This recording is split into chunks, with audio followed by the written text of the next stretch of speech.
Can you explain just simply, maybe Max, you can do this, the difference between option, sale, and shopping agreement? I'll try to do this easily. So an option, I'll compare the three. A sale, bam, the script is purchased, you receive a fee. And it's usually based on some level of a percentage of the proposed budget or the actual budget of the project that is going to be made, meaning it's marking the production has been solidified, or at least they're going to go into production. There's a sale, and you get paid for it. An option, you can still get paid for it, but it's a smaller amount of money. However, a particular producer is basically buying the option to make your project. I have this option, like not only a literal document called an option agreement, but I have this option, if you think of it simply. And they usually give themselves, by purchasing this option agreement, a certain amount of time, 6 months, 12 months, 8, however long. And they have the exclusive right to that project. Nobody else can also go off and do it. A shopping agreement is a little less formal. It's somewhat along the lines of, I have this agreement for a particular amount of time to legally go out and shop the material. Very rarely is a shopping agreement coming along with any money, much less a large sum of money. The reasons to go to an option or a shopping agreement, there are very many of them. But that would be the really, really short version of explaining, I think. A sale also means though that they own your thing outright. Yes. And that means 4 years down the line, after you've kind of given up and you're like, that's whatever. Well, like you could see news that it's getting made without you, which I see happens a lot to big writers too. Or it could never get They made. own your thing. Yeah. Or it never gets made. Yeah. Exactly. Yeah, somebody could just buy it and sit on it. And you tend to walk away.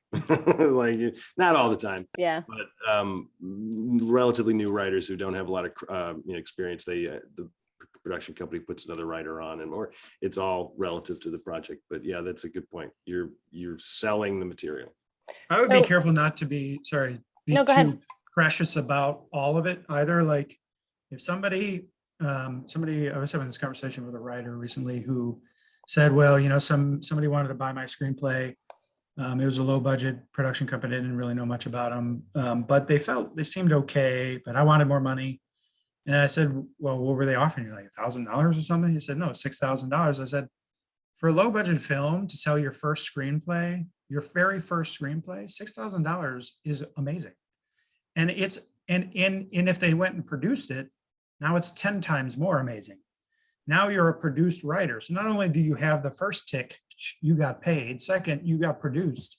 Like these are all amazing things. Now you shouldn't just go willy-nilly selling your stuff anywhere, unless that's you're churning and burning out scripts, great. But if there's a project that you're incredibly passionate about, we've all heard the story of Rocky, so be committed to the ones that fill your heart for sure. But every tick gets you further to getting more and more attention, just like every small contest award win gets somebody to look a different, like their eyes light up, right? So anything that you get as a step towards the big breakthrough, getting in, but no one ever breaks through overnight. So it's all these little things that add up that get the attention of somebody in the industry. They say, I've been hearing that name a lot. I've been hearing that name a lot.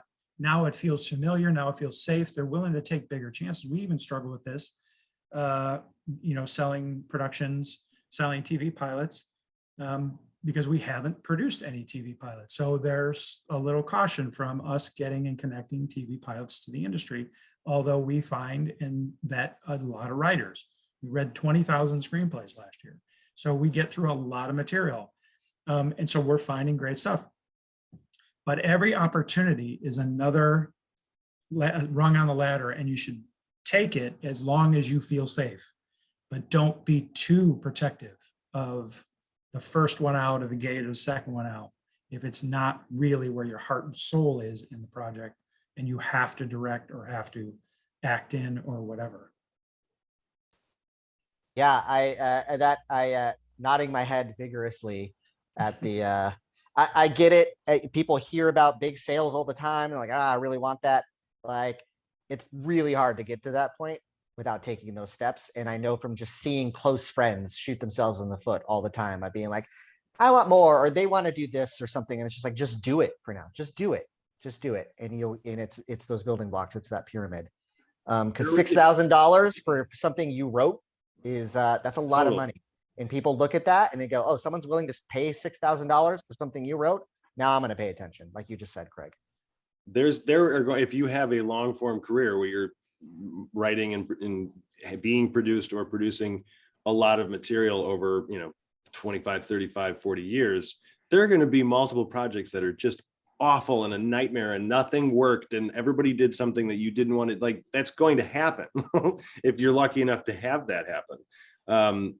Hopefully it's not the very first one, obviously, but if $6,000, I wouldn't even care about the money. If somebody said, we're making this movie and we want your script, we want to have you attached, your credit is coming along and you're going to be blah, blah, blah. I'd be like, well, yeah, man, as long as the director understands the process and wants to make the thing and not completely change everything, you have to have some artistic integrity there, but yeah, it's not always about the money. Open every door. I agree. The currency is that getting the thing made for sure. Yeah. And I wanted to, from my experience, seeing a lot of what's out there right now, options happen less and less, especially to newer writers, because a shopping agreement exists. So producers are likely going to go, here's a shopping agreement, I can take it out. But that's great if someone's paying attention and wants to get it, and then the sale happens, and then they get the money, and that's again going off of what Max and Craig just so eloquently said. It's about the credit. That's the currency. So I just personally am seeing less and less and hearing less and less like big options as a thing. I know people that used to like to live off an option for a while. I don't think that's happening much anymore. I think unless it you're happens at a certain level. If it's like a really hot project and a Yeah. company needs it and like, no, we're taking this on right now. But arguably you could do that with an exclusive shopping agreement side. Yeah.